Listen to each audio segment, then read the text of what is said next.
Hey guys, what's up? Steve here, and it's been a while, so I thought I would make a video, invite you guys over to the workbench, show you what I'm working on. First, I want to give a quick shout out to Jiminy Boo and his co-hosts, Gundam UK and Justinius, for hosting the Gunpla Hangouts. I've been enjoying those, watching those. I'm going to link in the description down below to Jiminy Boo's channel and Justinius's and Gundam UK's channel, so go check those guys out. And also big thanks to everybody else who's been taking part in the Hangouts.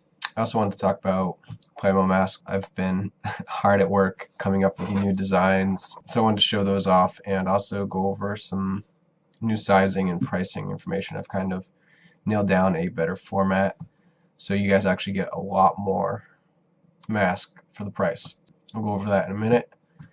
And also I just wanted to show you guys some of the kits I am currently working on that are over there on the bench, and as well as some other stuff I'm working on or may have finished and never did a video on, because it's getting harder and harder to find time to edit a video these days with so much going on. So I hope this camera angle isn't too awkward.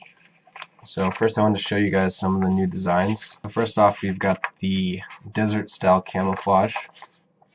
This is just a printout of what the pattern looks like, so it's easier to see. I used this on this little 1/35th scale Humvee, and as you can see, you can create a really nice camouflage pattern with that.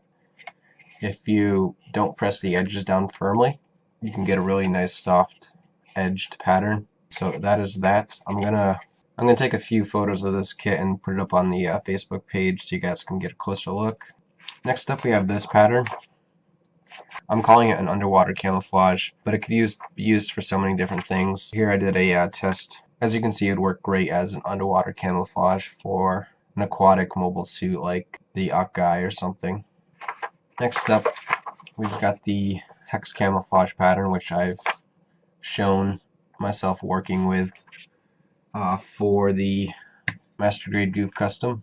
It's the same exact pattern except that you're getting this size sheet, which is significantly larger than the previous offering. And if you'd like to check out detailed photos of this kit, head over to the Plamo Masks Facebook page. And my newest release would be the digital camo version 2.0. This one took significantly longer to create since it's a lot more complex. Take a look up closer. This is actually printed 1-to-1. You can see compared to my finger how big these pieces are. And this will work great for your 1/35th scale kits as well as your 1/100th and anywhere in between. So I will be scaling this up as well at a later date. Also, I've got polygons available. So we've got the hexagon and the pentagon.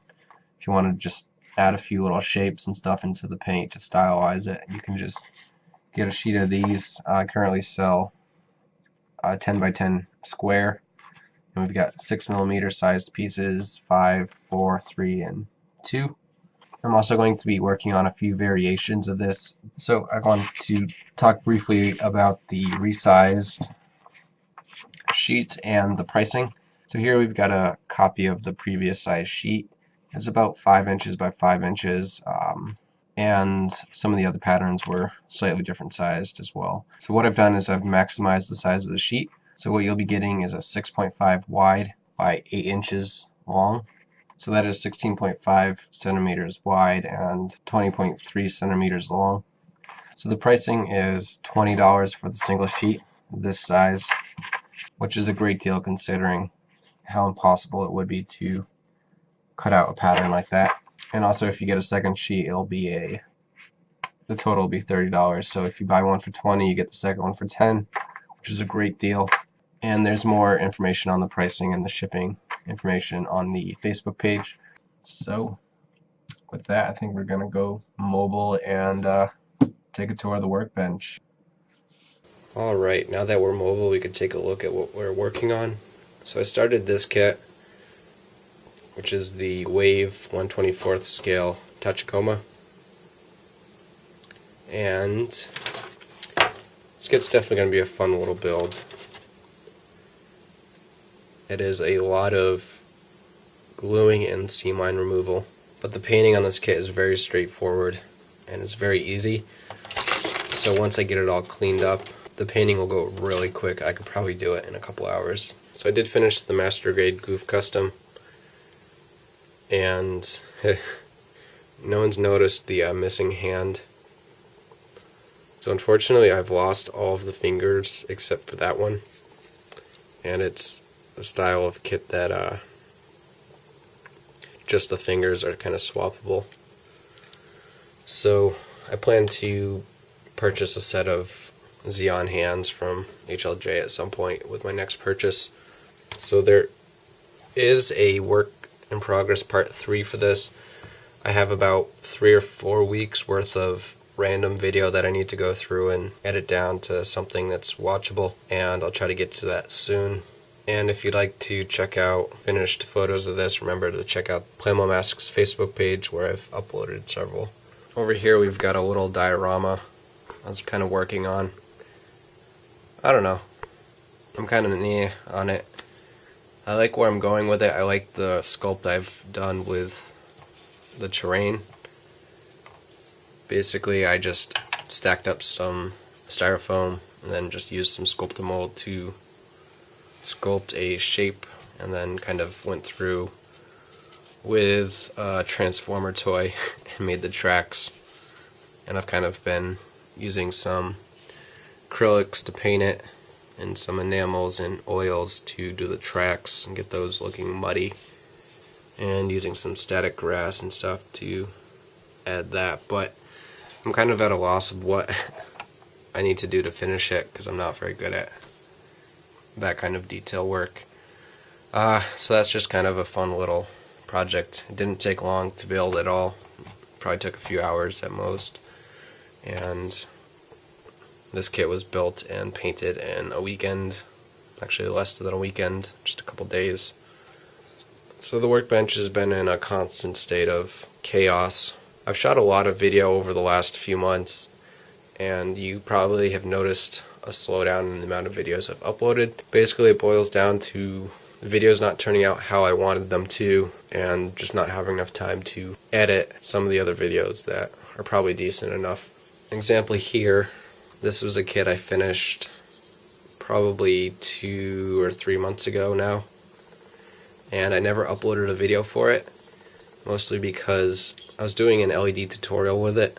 Everything didn't work out how I thought it would.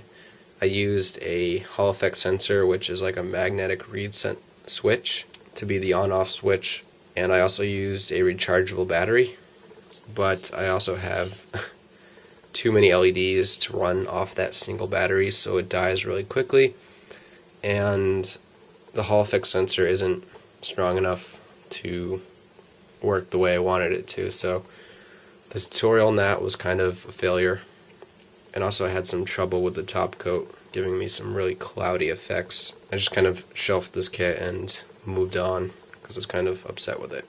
The Master Grade Sinanju is basically at the same exact point where it was last time I did a video. It really just needs like 2 hours of decaling and then a finishing top coat, and this kit will be done. And I'm going to try to do that this weekend because, oh man, it's got spider webs. That's how you know you haven't touched a kit in a long time. Because I'd like to get this behind glass and on my display so that the dust kind of settles on it, or doesn't settle on it. So I've kind of redone this shelf and turned it into a work in progress shelf. So I've got the Banshee, and I'm trying to put LEDs into it, but that takes so much concentration to do LEDs, so I'm not sure when exactly I'll be able to get back to that. The Garadoga, I'd like to start that kit sometime. It's just up here in case I ever feel like grabbing it and having at it. The Perfect Grade Mark II, which is part of my PG build-off over on the Mecha Lounge. I'm making slow progress on that. I got this ID4 Alien Attacker kit for really cheap, and it's such a simple kit that I kind of pretty much built it completely.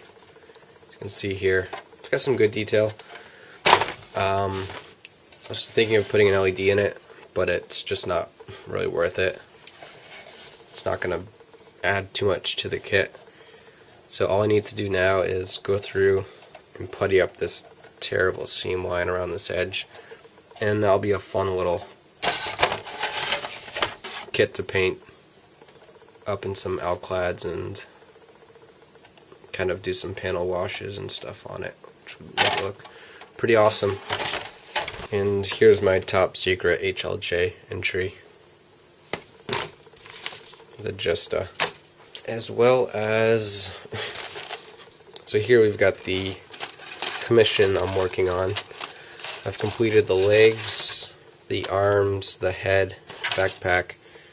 All that's left to do here is to do the side skirts, and once I do that, I can fully assemble the chest and everything and finish that up, which won't take much time at all. So that kit is very close to being finished, and big thank you to my client who's been super patient with me since this is taking me several months to finish. So that's what I'm working on, guys. So I'm going to put a bunch of links in the description. Be sure to click on each one, subscribe to those guys, and to like Plamo Masks on Facebook. Expect a work in progress part 3 on the Goof custom, even though you've seen the finished kit. It'd be fun to just go back and see what I did on that kit to finish it up. I also expect like probably a quick video on the Tachikoma as I quickly remove those seam lines and get that kit painted up. I'll try to just do that in like one video as like a painting and then finishing whatever kind of thing, because that'll be a pretty quick build.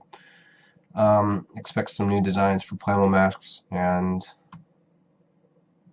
that's about it. That hopefully catches things up.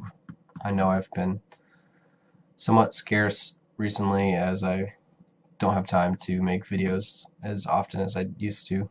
Take care, guys, and we'll see you at the next video. Bye.